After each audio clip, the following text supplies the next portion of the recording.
Pakanta-kanta pa ako, no? Baka lalo lumakas yung ulan.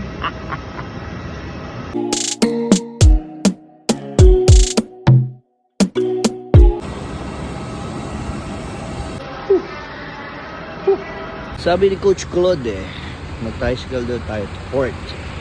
Sundin natin ang ating idol. Ulan. Papunta na ako sa tricycle. Diba? Pag solo flight ka, 150 tricycle. There's my ride.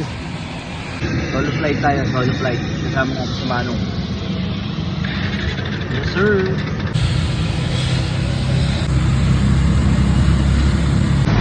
Sabi ni Manong, traveling time natin 5 to 10 minutes papunta doon sa port.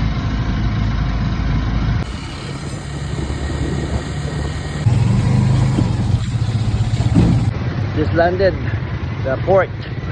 Si Mr. Castañeda, sinundo tayo dahil si Coach Claude. VIP. Tourist verification. Pina-assist tayo ni Coach Claude from the ticket, environmental, pati sa bangka. Galing mo talaga, Coach Claude. Ayan, natin tayo ni Mr. Castañeda. Dito na nga tayo sa may port, kaya lang umulan. Diba? Bye bye. Thank you So let's go. Buti mayroong step dito. Madulas pa naman to suot ko. Diba? There we go. Yan ang kulat yung car.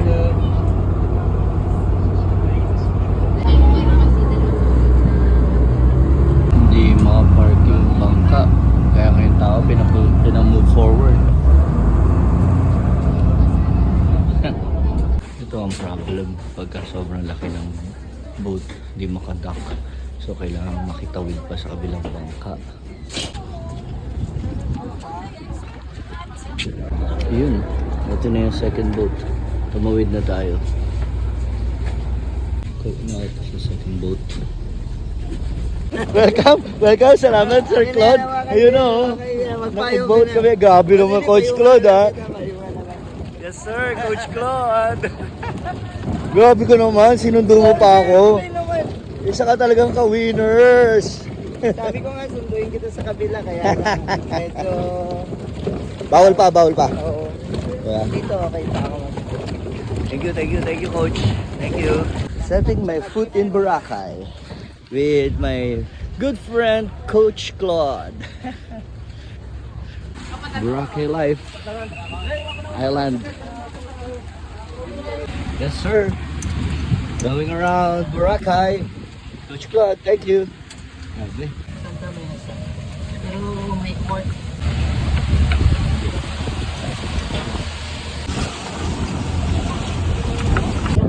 Coach David. Hi Coach Dave. Hindi. 1 year old ka.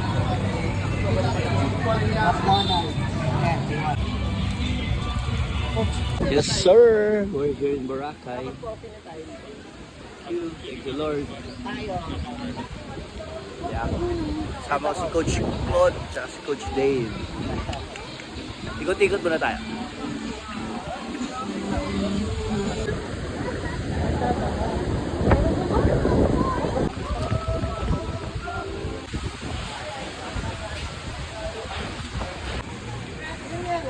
Four, five. Laking pagbabago ng Boracay after 24 years. No? Actually, my first time to set foot here in Boracay was year 2000. Wedding ng barkada ko si Patek. No? So after 24 years, ito na yung palengke nun. The mall.